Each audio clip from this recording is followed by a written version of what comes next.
ဒီနေ့တော့ Microsoft Excel 365 version မှာအသုံးပြုနိုင်တဲ့ regular expression function တွေအကြောင်းပြောပြမှာပဲဖြစ်ပါတယ်။ regular expression regex လို့ခေါ်တဲ့ဒီ function တွေက data cleaning လုပ်တဲ့အချိန်နဲ့ data validation လုပ်တဲ့အချိန်မှာအသုံးဝင်တဲ့ function တွေပဲဖြစ်ပါတယ်။ regular expression ဆိုတာကအက္ခရာစလုံးတွေ၊ကိန်းဂဏန်းတွေ၊သင်္ကေတတွေကိုကိုယ်စားပြုထားတဲ့အရေးအသားတစ်ခုပါ။ data ထဲမှာကိုစစ်ဆေးခြင်းတဲ့ပုံစံကို regular expression တွေအသုံးပြုပြီး pattern တစ်ခုပုံစံမျိုးဖြစ်အောင်ရေးသားပြီးတော့ function တွေမှာအသုံးပြုပြီးအလုပ်လုပ်သွားရတာမျိုးပါ။ဒီ regex function တွေကိုအသုံးပြုဖို့အတွက် pattern အနေနဲ့ရေးနိုင်ဖို့အသုံးပြုလို့ရတဲ့ character တွေကိုနားလည်ထားဖို့လိုအပ်ပါတယ်။ character တစ်ခုချင်းစီရဲ့အဓိပ္ပာယ်နဲ့အသုံးပြုပုံဥပမာတွေကိုနားလည်ခဲ့မယ်ဆိုရင်ကိုစစ်ချင်တဲ့ pattern တွေကိုအလွယ်တကူပဲရေးသားနိုင်မှာဖြစ်ပါတယ်။ဒီနေ့တော့ regex function ၃ခုအကြောင်းကိုရှင်းပြပါမယ်။ပထမအဆုံးအနေနဲ့ regex test ပါ။ regex test ကတော့သူသည် true သို့မဟုတ် false ဆိုတဲ့ value ကို return ပြန်ပေးမှာပဲဖြစ်ပါတယ်။ test string ထဲမှာကိုစစ်ဆေးခြင်းတဲ့ pattern ပုံစံမျိုးပါနေခဲ့တယ်ဆိုရင် true ဆိုတာမျိုးကို return ပြန်ပေးပြီးတော့မပါခဲ့ဘူးဆိုရင် false ဆိုတဲ့ value ကို return ပြန်ပေးမှာဖြစ်ပါတယ်။အဲ့တော့ဒီမှာဆိုရင်အောက်က table ထဲမှာ import ဆိုတဲ့ column လေးရှိပါတယ်။ import ဆိုတဲ့ column လေးထဲမှာ example test string လေးတွေရေးထားပါတယ်။အဲ့တော့ကိုကဘာလုပ်ချင်တာလဲဆိုတော့ to check if there is uppercase letter in input ဒီ test string ထဲမှာ uppercase letter တွေစလုံးအကြီးတွေသုံးထားလားဆိုတာကိုစစ်ချင်တာပါ။ဒီလိုစစ်ဖို့အတွက်ဆိုရင်အခုပထမဦးဆုံးသော test string လေးဆိုရင် upper ဆိုပြီးတော့ capital A ကိုအသုံးပြုထားပါတယ်။ဒီလို test string အတွက်ဆိုရင် true ဆိုတာမျိုးကို return ပြန်စေချင်ပါတယ်။အောက်က test string ဆိုရင် mango ဆိုပြီးတော့ small letter တွေအသုံးပြုထားတယ်။အဲ့တော့ဒီလို test string ဆိုရင်တော့ false ဆိုပြီးတော့ return ပြန်စေချင်ပါတယ်။ဘာကြောင့်လဲဆိုတော့သူဒီ uppercase letter ကိုအသုံးမပြုထားတဲ့အတွက်ပါ။အဲ့တော့ဒီလိုပုံစံလေးအတွက် regex test ဆိုတဲ့ function လေးကိုအသုံးပြုကြည့်ပါမယ်။ဒီ column C မှာformula လေးရိုက်ထည့်လိုက်ပါမယ်။အသုံးပြုမဲ့ function ဒီ regex test ဖြစ်ပါတယ်။ regex test ကိုရွေးလိုက်ပြီဆိုရင်ဒီအောက်နားလေးမှာသူဒီထည့်ပေးရမယ့် argument တွေပေါ်လာပါလိမ့်မယ်။ argument ၃ခုရှိပါတယ်။ first argument အနေနဲ့ကိုစစ်ဆေးခြင်းတဲ့ test string ကိုဆက်လက်ပေးရပါမယ်။အဲ့တော့ကိုစစ်ဆေးခြင်းတဲ့ test string ဒီ A9 ဆဲခွက်မှာရှိပါတယ်။ပြီးပြီဆိုရင် comma ဒါဆိုရင် second test string second argument အနေနဲ့ဆိုရင်တော့ pattern ကိုထည့်ပေးရမှာဖြစ်ပါတယ်။ကိုစစ်ချင်တဲ့ပုံစံကိုထည့်ပေးရမှာဖြစ်တယ်။အဲ့တော့အခုကိုကစစ်ချင်တာဥပမာအနေနဲ့ဆိုရင်ကိုကဒီ test string ထဲမှာA စလုံးအကြီးသုံးထားလားဆိုတာကိုစစ်ချင်တယ်။အဲ့တော့ဒီလိုပုံစံအတွက် A ဆိုတဲ့စလုံးအကြီးသုံးထားသလားဆိုတဲ့ pattern ကိုစစ်ဖို့အတွက်ဆိုရင် function ထဲမှာ pattern ကိုရေးတဲ့အခါ double quote လေးခံပြီးရေးပါမယ်။ဒီ double quote ထဲမှာပဲကိုလိုချင်တဲ့ pattern ကိုရေးသွားမှာဖြစ်ပါတယ်။အခု capital letter A ကိုရိုက်လိုက်မယ်။ဒါဆိုသူကဘာလုပ်ပေးမလဲဆိုတော့ test string ထဲမှာcapital letter A ကိုသုံးထားလားဆိုတာကိုစစ်ပေးမှာဖြစ်ပါတယ်။ပြီးပြီဆိုရင် third argument ကတော့ bracket လေးနဲ့ရေးထားတာဖြစ်တဲ့အတွက် optional ဖြစ်ပါတယ်။မထည့်လည်းရပါတယ်။အဲ့တော့ third argument မှာဆိုရင် value နှစ်ခုရှိပါတယ်။ 0 သို့မဟုတ် 1 0ဆိုရင်တော့ case sensitive ဖြစ်လိမ့်မယ်။အဲ့တော့ကိုက pattern ထဲမှာ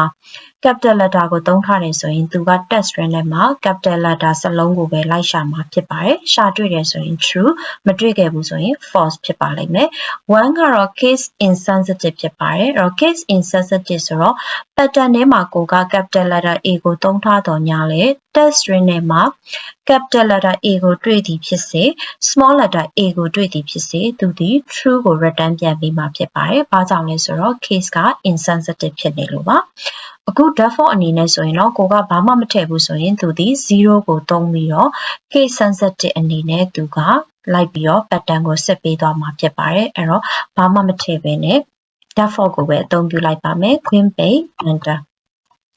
ဒါဆိုရင် true ဆိုတဲ့ value ကို return ပြန်ပေးရဲ့။ဘာကြောင့်လဲဆိုတော့ capital A letter ကိုအသုံးပြုထားတာဖြစ်တဲ့အတွက်ပါ။ကျန်တဲ့ဆဲခွက်တွေအတွက်လည်းဒီ formula လေးကို copy ကူးလိုက်ပါမယ်။ဒါဆိုရင်ကျန်တဲ့ဆဲခွက်အားလုံးအတွက်ဆိုလို့ရှိရင် result က false ဆိုပြီး return ပြန်လာပါလိမ့်မယ်။ဘာကြောင့်လဲဆိုတော့ကျန်တဲ့ဆဲခွက်တွေမှာ capital A letter ကိုအသုံးမပြုထားတဲ့အတွက်ပါ။ဒါကြောင့် false ဆိုပြီး return ပြန်ပေးပါတယ်။အဲ့တော့ကိုကတကယ်တမ်းတော့အခုစစ်ချင်တာက A တစ်လုံးထဲကိုစစ်ချင်တာမဟုတ်ပါဘူး။ အခုဘာကိုဆက်ချင်တာလဲဆိုတော့ ABCD စက်လုံးတွေ A ကနေ Z အထိရှိနေတဲ့စက်လုံးတွေကိုဆက်ချင်တာဖြစ်ပါတယ်အဲ့တော့ကိုဆက်ချင်တာဒီစက်လုံးတစ်လုံးထပ်ပို့ပြီးဆိုလို့ရှိရင်အခုလိုရေးမဲ့အစား bracket လေးနဲ့အတွင်းထဲမှာကိုစစ်စေချင်တဲ့စက်လုံးတွေကိုရေးထည့်သွားလို့ရပါတယ်အခု ABC ဒီလိုမျိုးရေးမယ်ဆိုရင်သူဒီ text string ထဲမှာcapital A ပါသလား capital B ပါသလား capital C ပါလားဆိုပြီးသူကစစ်ပြီးတော့မှာဖြစ်ပါတယ်ဒီထဲကတစ်ခုခုကိုသုံးထားတယ်ဆိုတာနဲ့ true ဆိုတဲ့ value ကို return ပြန်ပြီးမှာဖြစ်ပါတယ်အဲ့တော့အခုကကိုစစ်ချင်တာက A to Z စက်လုံးတွေကိုစစ်ချင်တာဖြစ်တယ်အဲ့ဒီအတွက် A to Z စက်လုံးတွေ20ကျော်ကိုဒီပုံစံအတိုင်းတစ်ခုချင်းစီရိုက်စရာမလိုပါဘူးဘယ်လိုရရင်ရနိုင်တယ်လဲဆိုတော့ A dash Z လို့ရိုက်လိုက်မယ်ဆိုရင်သူဒီ A to Z လို့နားလည်သွားပါတယ်အဲ့တော့ A ကနေ Z အထိရှိနေတဲ့အခရာစက်လုံးတွေတစ်ခုခုသုံးထားတယ်ဆိုတာနဲ့သူက true ဆိုတာကို return ပြန်ပြီးမှဖြစ်ပါတယ် enter ခေါက်လိုက်ပါမယ်ဒါဆိုရင် true လို့ return ပြန်ပြီးရဲ့ကျန်တဲ့ဆဲကွက်တွေကိုလည်းအခုလိုပဲ formula လေး copy ကူးလိုက်မယ်ဆိုရင်သူဒီသက်ဆိုင်ရာ result တွေပြန်ပြီးမှဖြစ်ပါတယ်ဒီ mango ဆိုတာနဲ့ plum ဆိုတာနဲ့ဒီ text string တစ်ခုအတွက်ကတော့ false လို့ return ပြန်ပြီးပါတယ်။ဘာကြောင့်လဲဆိုတော့သူတို့ဒီ small letter တွေကိုပဲအသုံးပြုပြီးရိုက်ထားတာဖြစ်တဲ့အတွက် false ဆိုတဲ့ value ကို return ပြန်ပြီးရဲ့ကျန်တဲ့ text string တွေဆိုလို့ရှိရင်တော့uppercase letter တွေကိုအသုံးပြုထားတာဖြစ်တယ် A to Z ထဲက uppercase letter တွေကိုအသုံးပြုထားတာဖြစ်တဲ့အတွက်အခုလို true ဆိုပြီး return ပြန်ပေးပါတယ်အဲ့တော့ဒါက result test ကိုအသုံးပြုပြီးတော့မှ true false value ရှာလိုက်တာပါနောက်တစ်ခုအနေနဲ့ကတော့အခုကကိုက pattern ကို function ထဲမှာအခုလိုမျိုးလေး formula ထဲမှာအခုလိုမျိုးလေးထည့်ပြီးရေးတယ်အဲ့လိုရေးတဲ့အတွက် double quote လေးခံပြီးတော့ရေးလိုက်ပါတယ်အကယ်၍များကိုက pattern ကိုတခြား set ကွက်တစ်ခုမှာရေးပြီးတော့အသုံးပြုကြည့်မယ်ဆိုရင်ဘယ်လိုသုံးမလဲဆိုတာကိုတစ်ချက်ပြပေးပါမယ်အဲ့တော့ pattern ကိုက B column မှာရေးမယ်ဒါဆိုရင် B column မှာ pattern ကို bracket လေးနဲ့ရေးလိုက်ပါမယ် bracket အထဲထဲမှာ A to Zပြီးပြီဆိုတာနဲ့ဒီ formula နေရာမှာအခု second argument ရဲ့နေရာလေးမှာ pattern ရေးထားတဲ့ set ကွက်လေးကိုထောက်လိုက်ပါမယ်ဒါဆို pattern လေးရှိနေတာက B9 လေးပါအဲ့တော့ဒီ pattern လေးဒီကျန်တဲ့ set ကွက်တွေအတွက်လည်းတစ်ခုတည်းပဲဖြစ်တဲ့အတွက် copy ကူးလိုက်မယ်ပြီးပြီဆိုရင်ဒီ formula လေးကို copy ကူးလိုက်မယ်ဆိုရင်သူဒီဆွမ်းနာအတိုင်းပဲ true false ဆိုတဲ့ value လေးကို return ပြန်ပြီးမှာဖြစ်ပါတယ်အဲ့တော့ pattern လေးကိုအခြားသော column မှာအခုလိုထည့်ပြီးတော့အသုံးပြုမယ်ဆိုရင်လည်းအသုံးပြုလို့ရပါတယ်နောက်ထပ် result test ရဲ့ example တစ်ခုအနေနဲ့ mobile phone number ရဲ့ format သည် valid ဖြစ်မဖြစ်ဆိုတာကိုစစ်ကြည့်ပါမယ်။အဲ့တော့ mobile phone number ဆိုလို့ရှိရင်09နဲ့သူစရမယ်။ပြီးပြီဆိုရင်အနောက်မှာကဏ္ဍ9လုံးသို့မဟုတ်8လုံးသို့မဟုတ်9လုံးရှိနေရပါမယ်။အဲ့တော့သူ့ရဲ့ valid format ဒီလိုပုံစံအတိုင်းဖြစ်နေရပါမယ်။အဲ့တော့ကိုယ့်ရဲ့ထည့်ထားတဲ့ input column မှာထည့်ထားတဲ့ data input ဒီလိုပုံစံအတိုင်းဖြစ်နေရဲ့လားဆိုတာကိုစစ်ဆေးကြည့်ပါမယ်။အဲ့တော့အခုလိုမျိုးစစ်ဆေးဖို့အတွက်ကို pattern အရင်ဦးဆုံးရေးပေးရပါမယ်။အဲ့တော့အခုရေးမဲ့ pattern ဒီ text string ကtext string ရဲ့အစစလုံးဒီ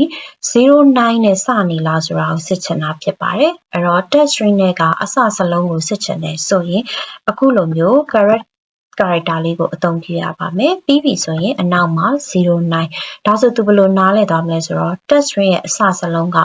09နဲ့စလားဆိုတာမျိုးကိုသူစစ်ပေးရမှာဖြစ်ပါတယ်။အဲ့တော့09ပြီးသွားပြီဆိုရင်09ရဲ့အနောက်မှာကဏ္ဍတွေလာရပါမယ်။ကဏ္ဍသည်0 to 9ကြိုက်တဲ့ကဏ္ဍဖြစ်နိုင်ပါတယ်။အဲ့ဒီအတွက် bracket လေးနဲ့ရေးပေးပါမယ်။ဒီ bracket လေးထဲမှာ0 to 9ဆိုပြီးအခုလိုရေးလိုက်ပါမယ်။အဲ့တော့09ပြီးရင်နောက်ထပ်ကဏ္ဍတွေလာမယ်။အဲ့ဒီလာတဲ့ကဏ္ဍရဲ့အရေးအတွက်ဒီဘယ်နှလုံးဖြစ်ရမလဲဆိုတော့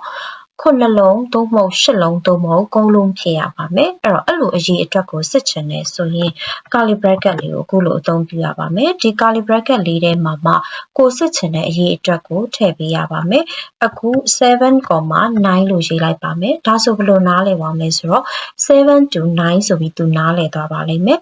number ဒီ09နောက်မှာရှိနေတဲ့ digit တွေဒီ9လုံးသို့မဟုတ်10လုံးသို့မဟုတ်9လုံးဖြစ်ရမယ်7 to 9ဖြစ်ရမယ်ဆိုပြီးတော့သူနားလည်သွားမှာဖြစ်ပါတယ်ပြီးပြီဆိုလို့ရှိရင်အဲ့ဒီ digit 9လုံးသို့မဟုတ်10လုံးသို့မဟုတ်9လုံးနဲ့အဆုံးသတ်ပေးရပါမယ်ဒီ text string ကိုအဆုံးသတ်ပေးရပါမယ်နောက်ထပ်တစ်ခြားဘာ character မှာဘာdigit မှာထပ်ပြီးတော့ ပါစရာမလိုတော့ဘူးဒီအရေးအတွက်နဲ့ပဲအဆုံးသတ်ရတော့မယ်ဆိုပြီးတော့ pattern ကိုရေးချင်တယ်ဆိုရင် dollar sign လေးအခုလိုရေးပေးလိုက်ရပါမယ်ဒါဆိုလို့ရှိရင်ကိုယ့်ရဲ့ pattern လေးဒီ mobile phone number ရဲ့ဖြစ်တဲ့ format အတွက် pattern လေးကပြီးသွားပါပြီအဲ့တော့ဒီ pattern အတိုင်းကိုယ့်ရဲ့ input ဒီဖြစ်နေရလားဆိုတာကိုစစ်ကြည့်ပါမယ်ဒါဆိုရင်ဒီ pattern လေးကို channel အောက်ကဆဲခွက်တွေအတွက်လည်း copy ကူးလိုက်ပါမယ်ပြီးရင် reject test ကိုရေးပါမယ်rejected ကိုစစ်မဲ့ test string ကိုထောက်မယ်ပြီးပြီဆိုရင် pattern ကိုထောက်ပါမယ် win page enter ပြီးပြီဆိုတာနဲ့ copy ဆွဲလိုက်ပါမယ်ဂျန်နဲ့ဆဲခွက်တွေကိုဒါဆိုလို့ရှိရင်ဒီခဏနှစ်ခုအတွက်ဒီဖုန်းနံပါတ်နှစ်ခုအတွက် false ဆိုရဲvalue ကို return ပြန်ထားတာတွေ့ရပါလိမ့်မယ်။မှားကြောင့်လဲဆိုတော့ဒီဖုန်းနံပါတ်တွေဒီ09နဲ့စမထားပါဘူး။အဲ့ဒီအတွက်သူ့ရဲ့ format ဒီ valid မဖြစ်ပါဘူး။ဒီအတွက် false လို့ return ပြန်ပါတယ်။နောက်တစ်ခုကကြတော့ဒီဖုန်းနံပါတ်ဆို09နဲ့စထားတော့ညာလဲသူအဆုံးသတ်ထားတဲ့ character ဒီ number တွေ digit တွေနဲ့သူကအဆုံးသတ်ထားတာမဟုတ်ပါဘူးအဲ့ဒီအတွက်သူကိုလည်း false ဆိုပြီး return ပြန်ပါတယ်နောက်တစ်ခုကတော့သူက09နဲ့စထားပါတယ်နောက် digit တွေ number တွေနဲ့လည်းသူဒီအဆုံးသတ်ထားပါတယ်သို့တော်လည်းသူအဆုံးသတ်ထားတဲ့ number တွေဒီအလုံးအရေအတွက်က6လုံးထက်သူကျော်နေပါတယ်အဲ့ဒီအတွက်ဒီလို format မျိုးဆိုလို့ရှိရင်လည်း valid မဖြစ်ဘူးဆိုပြီး false ဆိုပြီးသူကအခုလို return ပြန်ပေးမှာဖြစ်ပါတယ်အဲ့တော့ဒါကဒီ pattern လေးကိုရေးထားတာဖြစ်တဲ့အတွက်သူက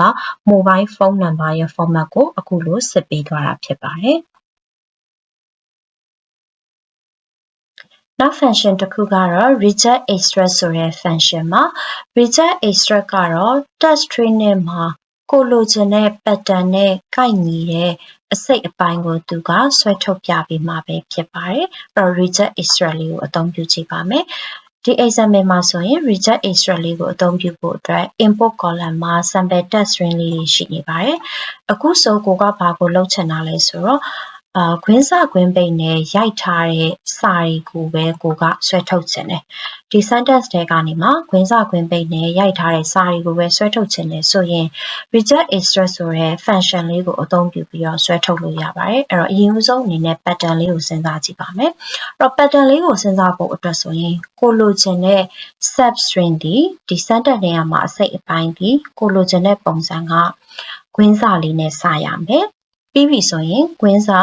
ခွင်းပိတ်နဲ့ပိတ်ရမယ်ဒီခွင်းစာနဲ့ခွင်းပိတ်ကြားထဲမှာ character တွေရှိမယ်စလုံးတွေရှိမယ်ပေါ့နော်အဲ့တော့ဒီလိုပုံစံအတိုင်းလေးဖြစ်အောင် pattern လေးကိုရေးဖို့အတွက်ဆိုရင်အရင်ဦးဆုံးကိုစမှာကခွင်းစာနဲ့စမယ်အဲ့တော့ခွင်းစာနဲ့စမယ်ဆိုပြီးတော့အခုလိုမျိုး pattern ထဲမှာခွင်းစာကိုတစ်ခါတည်းတန်းပြီးရေးလို့မရပါဘူးဘာကြောင့်လဲဆိုတော့ဒီ reject function တွေမှာခွင်းစာဆိုတာဒီသူကအသုံးပြုမှုပုံစံတစ်မျိုးရှိပါတယ်အဲ့တော့ကိုက sentence ထဲမှာကခွင်းစာလို့ရိုက်ထားတဲ့စာကိုလိုချင်တယ်ဆိုရင်ဒီလိုပုံစံမရေးဘဲနဲ့ backslash လေးသုံးပြီးတော့အခုလိုခွင်းစာဆိုတာလေးကိုရေးပေးလိုက်ရပါမယ်ဒါဆို function ကသူဒီခွင်းစာဆိုတဲ့ character လေးကိုသူက text string ထဲမှာသွားရှာပေးမှာဖြစ်ပါတယ်ပြီးပြီဆိုလို့ရှိရင်ကိုကခွင်းပိတ်ကိုလိုချင်တယ်ဒါဆိုခွင်းပိတ်ဆိုရင်လည်း backslash လေးကိုခံပြီးတော့ရေးပေးရပါမယ်အဲ့တော့ဒီနှစ်ခုကြားထဲမှာမှ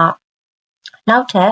character တွေပေါ့နော်အဲ့တော့ character တွေထပ်ပြီးတော့လိုချင်တယ်ဒီခွင်းစခွင်းပိတ်နဲ့ကြားထဲမှာကြိုက်တဲ့စလုံးဖြစ်နိုင်ပါတယ်အဲ့တော့အခရာစလုံးလည်းဖြစ်နိုင်တယ်နောက်တစ်ခု digit တွေလည်းဖြစ်နိုင်တယ်အခြားသော character တွေလည်းဖြစ်နိုင်ပါတယ်အဲ့ဒီအတွက် any character ဆိုတာကိုစားပြုတဲ့ dot ဆိုတဲ့ဒီ character လေးကိုအခုလိုမျိုးလေးရေးပေးလိုက်ပါမယ်ဒါဆိုလို့ရှိရင်သူဒီ any character ဖြစ်နိုင်ပါတယ်အဲ့တော့ဒီ any character ဒီ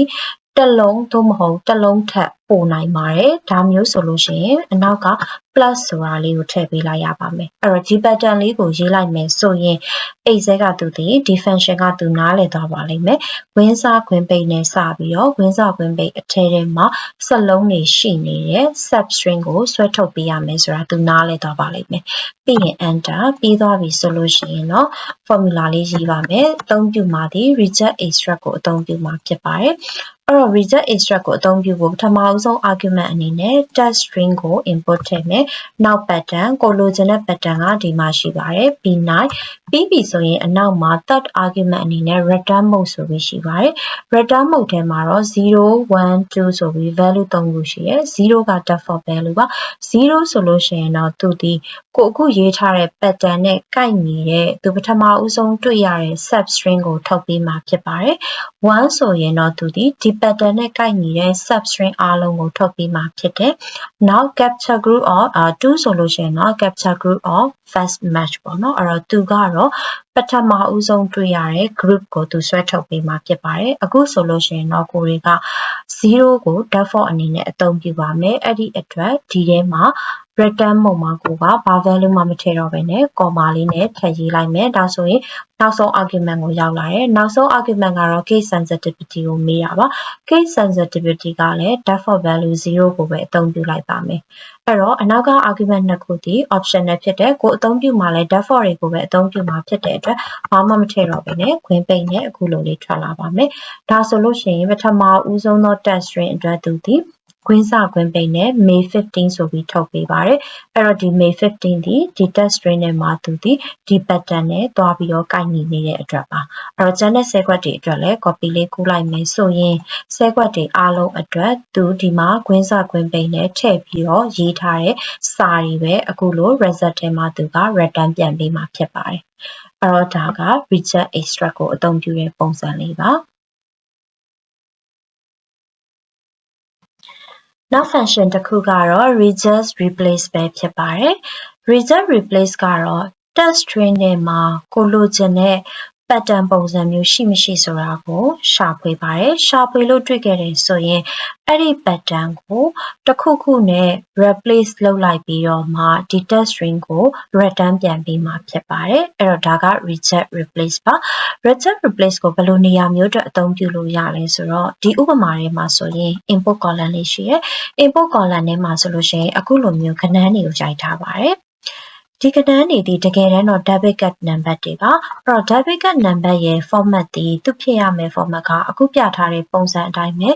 digit ၄ခုတစ်ဖြတ်မှာ dash လေးတွေခံပြီးတော့ရေးပေးရမှာဖြစ်တယ်ဒါက debit card ရဲ့ format ပါဒါပေမဲ့လည်း input test string မှာကဒီလို format ဖြစ်မနေဘဲနဲ့ခဏန်းတွေပဲရိုက်ထားတာဖြစ်နေတယ်အဲ့တော့ဒီလိုပုံစံမျိုးကနေအခုလိုမျိုး debit card format မျိုးဖြစ်အောင်လို့ကို reject replace ကိုအသုံးပြုပြီးတော့ရေးသားလို့ရပါတယ်အဲ့တော့ပထမအဆုံးအနေနဲ့ pattern ကိုစဉ်းစားကြည့်ပါမယ်ပထမအဆုံးအနေနဲ့ pattern ဆိုလို့ရှိရင်ကို့မှာရှိတဲ့ test string ဒီသူ့ရဲ့ digit ပုံစံကဒီမှာဆို debit card ဆိုတော့ digit က16လုံးပါရမယ်အဲ့တော့ဒီဟာဒီ test string ဒီ digit 16လုံးပါရဲ့လားအဲ့ဒီ digit 16လုံးကလည်း၄လုံးတကရုစီပါနေရဲ့လားဆိုတာမျိုးကိုကစစ်ချင်တာဖြစ်ပါတယ်အဲ့တော့ group ခွဲပြီးစစ်ချင်တာဖြစ်တဲ့အတွက်ခွင်းစခွင်းပိတ်လေးနဲ့ရေးလိုက်ပါမယ်ပြီးပြီဆိုလို့ရှိရင်ကိုစစ်ချင်တာကဒီ group တစ်ခုချင်းစီမှာကိန်းဂဏန်းတွေတုံးထားသလား digit တွေတုံးထားသလားဆိုတာကိုစစ်ချင်တာပါအဲ့တော့ digit တုံးထားသလားကိုစစ်ချင်ရင် bracket လေးနဲ့အခုလိုမျိုး0 to 9ဆိုပြီးတော့ရေးမယ်ဆိုရင်လည်းရပါတယ်မဟုတ်ဘူးဆိုလို့ရှိရင်တော့အခုလိုမျိုး \d လေးကိုတုံးပြီးရေးလိုက်မယ်ဆိုရင်လည်းသဘောတရားအတူတူပါပဲဒါဆိုသူဒီ0 to 9ကဏ္ဍတွေတုံးထားသလားဆိုတာကိုစစ်ပေးသွားမှာပါပြီးတော့အရေးအတွက်ကတော့အတိအကျ၄လုံးရှိသလားဆိုတာကိုစစ်သွားမှာဖြစ်တယ်အဲ့တော့ curly bracket လေးနဲ့4ဆိုပြီးရေးလိုက်ပါမယ်ဒါဆိုရင်သူဒီ digit ၄လုံး group တစ်ခုအနေနဲ့ရှိနေသလားဆိုတာကိုစစ်သွားမယ်ပြီးရင်ကိုစစ်ချင်တာက group ၄ခုအနေနဲ့စစ်ချင်တာဖြစ်တဲ့အတွက်ဒါလေးကိုပဲ copy ကူးပြီးတော့ group ၄ခုဖြစ်အောင်လို့ဒီ pattern လေးကိုပြင်သွားလိုက်ပါမယ်အဲ့တော့သူစစ်မဲ့ပုံစံကြီး group ၄ခုစစ်ပါမယ် group တစ်ခုချင်းစီမှာ digit ၄လုံးရှိနေသလားဆိုတာကိုသူစစ်သွားမှာဖြစ်တယ်အဲ့တော့ total အနေနဲ့ဆိုရင် digit 16လုံး test string ထဲမှာရှိနေရမယ်အဲ့တော့ pattern လေးရပြီဆိုရင် reject replace လေးကိုအသုံးပြုကြည့်ပါမယ် reject replace လေးကိုသုံးဖို့အတွက် test string ကို first argument မှာထည့်မယ်ပြီးရင် pattern ဒီ second argument ဖြစ်ပါမယ်နောက် third argument ကတော့ replacement မှာအဲ့တော့ကိုကဒီလို pattern ပုံစံအတိုင်းတွေ့ပြီဆိုရင်ကိုဒီဘယ်လို replacement လုပ်မှာလဲအဲ့တော့ကို replace လုပ်မဲ့ပုံစံဒီပထမဦးဆုံး group ကိုတွေ့ပြီဆိုရင်ပထမဦးဆုံး group အတိုင်းပဲထားပါမယ် $1 ဒါဆိုလို့ရှိရင်သူဒီ pattern ထဲမှာရေးထားတဲ့ကွင်းစာပိတ်ပိတ်တွေနဲ့ခတ်ပြီးရေးထားတဲ့ပထမဦးဆုံး group ကိုကိုးစားပြုပါတယ်ပထမဦးဆုံး group လာပြီးပြီဆိုရင် dash လေးလာပါမယ်ပြီးပြီဆိုရင်ဒုတိယ group လာပါမယ်ပြီးရင် dash လာမယ်နောက်တတိယ group လာမယ်ပြီးပြီဆိုရင် dash ပြီးပြီဆိုရင် stroke ထား group လေးလာပါမယ်အဲ့တော့ကို replacement လုပ်မဲ့ပုံစံဒီအခုလိုပုံစံအတိုင်းလေးဖြစ်ပါတယ်အဲ့တော့ $1 2 3 4ဆိုတာက ကိုဒီ pattern ထဲမှာခွင်းစာခွင်းပိန်နဲ့ခွဲပြီးရေးထားတဲ့ group တွေကိုကိုစားပြုတာဖြစ်ပါတယ်။ဒါကကို replace လုပ်မယ်ပုံစံမှာပြီးပြီဆိုရင် now fourth argument ဒါကတော့ occurrence ပါ occurrence က default value က0ဖြစ်ပါတယ်မထည့်လဲရပါတယ်မထည့်ဘူးဆိုရင်သူဒီ0အနေနဲ့သတ်မှတ်သွားမယ်0ဆိုရင်တော့သူကဘယ်လိုလုပ်ပေးသွားမလဲဆိုတော့ text string ထဲမှာဒီ pattern နဲ့ကိုက်ညီတဲ့အရာတွေအားလုံးကို replacement တွေမှာထည့်ထားတဲ့ပုံစံအတိုင်းပဲသူက replace လုပ်ပေးသွားမှာဖြစ်ပါတယ်ပြီးတော့အနောက်ကတော့ case sensitivity ပါအဲ့တော့နှစ်ခုလုံးဒီ optional ဖြစ်တဲ့အတွက် default အတိုင်းပဲထားခဲ့မယ် queen page enter ဒါဆိုလို့ရှိရင်ဒီ input text string မှာဒီဖြစ်နေတဲ့ number တွေဒီအခု column C မှာဆိုလို့ရှိရင်ကိုလိုချင်တဲ့ debit card number ပုံစံ format အတိုင်းဖြစ်သွားတာကိုတွေ့ရပါလိမ့်မယ်။ဒါဒီ just replace ဆိုတဲ့ function ကိုသုံးပြီးတော့မှရေးသွားတာပါ။အဲ့တော့ကျန်တဲ့ segment တွေကိုလည်းဒီလိုပဲ copy ကူးသွားလိုက်ပါမယ်။ဒါဆိုရင်ကိုလိုချင်တဲ့ debit card format ပုံစံအတိုင်းလေးကိုရသွားပြီဖြစ်ပါတယ်။